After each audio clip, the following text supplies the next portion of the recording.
She was a royal daughter, until silence became her only voice. In a palace filled with power, no one protected her, not even her own blood. Betrayed by her brother, broken by a kingdom's silence, her cries were ignored by man, but not by God.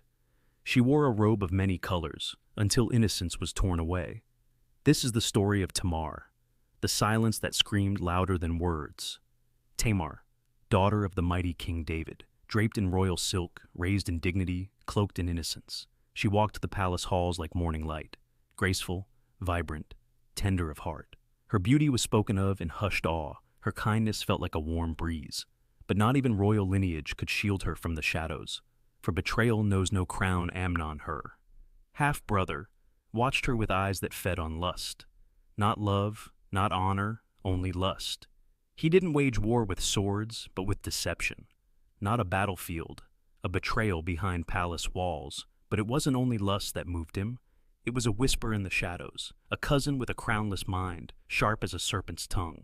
Jonadab, a man called wise, but whose wisdom slithered, crafty, calculated, dangerous. He didn't raise a hand to Tamar, but he lit the match. It was his idea, whispered behind palace curtains, that gave Amnon the script to play victim. Lie down, pretend to be sick. Jonadab wrote the scene before Tamar ever entered the room. He didn't touch her body, but he shattered her future with a single suggestion. The influencer behind the fall, the architect of betrayal, a puppeteer masked as a friend. Amnon lay draped in false weakness, the air thick with pretense, a prince playing patient, veiled in deceit. At her father's word, Tamar entered, cradling a bowl of food in hands that had only ever known gentleness. Her steps were soft, her heart pure. She saw a brother in need. He saw a prize already claimed. He watched from his ornate bed, eyes glinting with twisted hunger, entitlement wrapped in royalty. And behind those royal doors, where trust should have been sacred, he shattered her innocence. She begged, she pleaded, but her voice was swallowed by silence. Her no dissolved into the very walls of the home meant to protect her. And when his lust was spent, so was his illusion of love. What he once claimed to desire, he now despised. The same hands that burned with hunger now shoved her with disgust.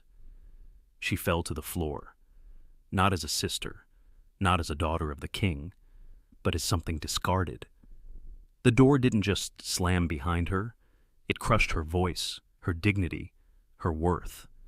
What was taken from her in silence echoed louder than any scream.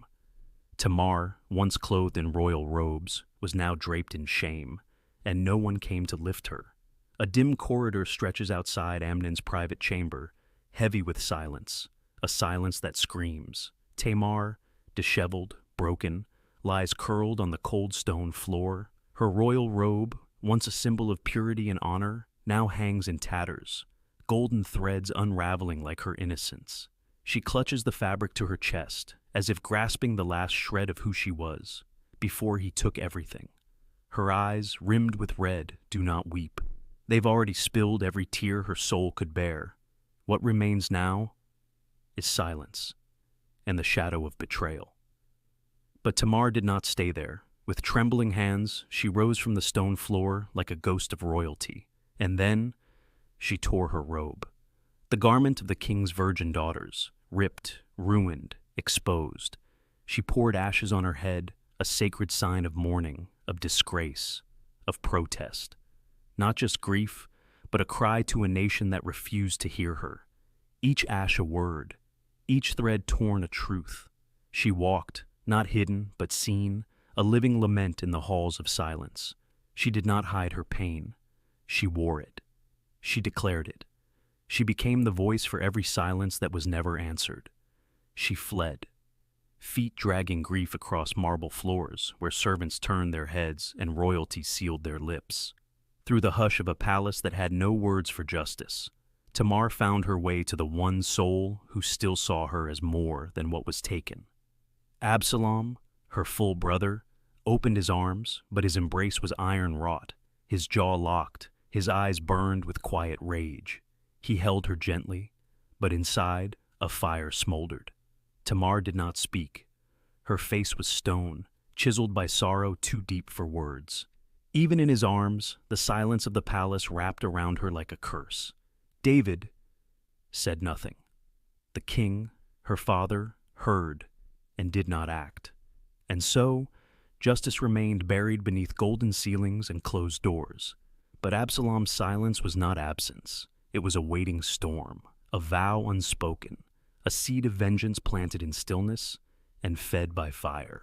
Tamar remained, not in the palace of her father, but in the house of her brother Absalom. She stood on the balcony, not as a princess, but as a prisoner of memory. The royal robes were gone, the laughter, the innocence, the promise, all buried beneath the weight of what was stolen. Around her, the world continued, feasts, politics, power. But Tamar stood still, frozen in a moment that no one dared to name.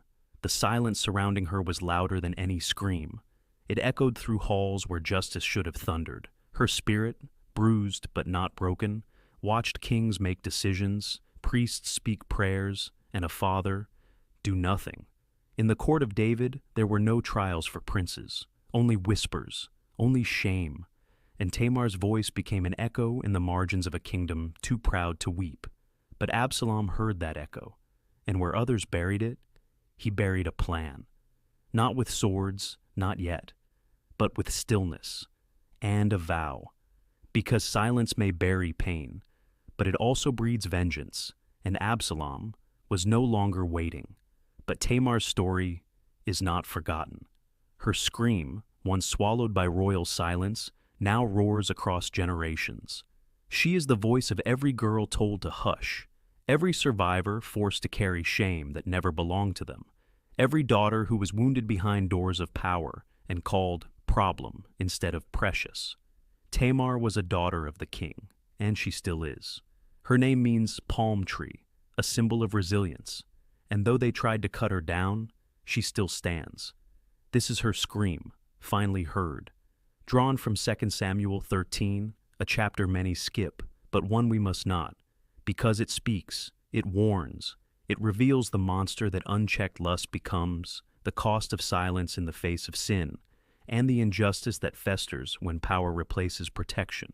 But it also whispers hope, because God saw Tamar. When others turned their backs, he turned his gaze toward her. Her pain was not the end. Her story planted seeds of awareness, of healing, of courage. Let us not be silent where Scripture dares to speak, because lust isn't love. Lust takes, love protects, love sees, love speaks, and here, in Echoes of Eden, we speak, we remember, we honor, because every story deserves to be heard, and the God of justice hears them all. If this story stirred something in you, drop your thoughts, your prayers, or your testimony in the comments below. Tap like, subscribe, and ring the bell, because there's more truth rising from the silence. This is Echoes of Eden, where brokenness speaks and healing begins.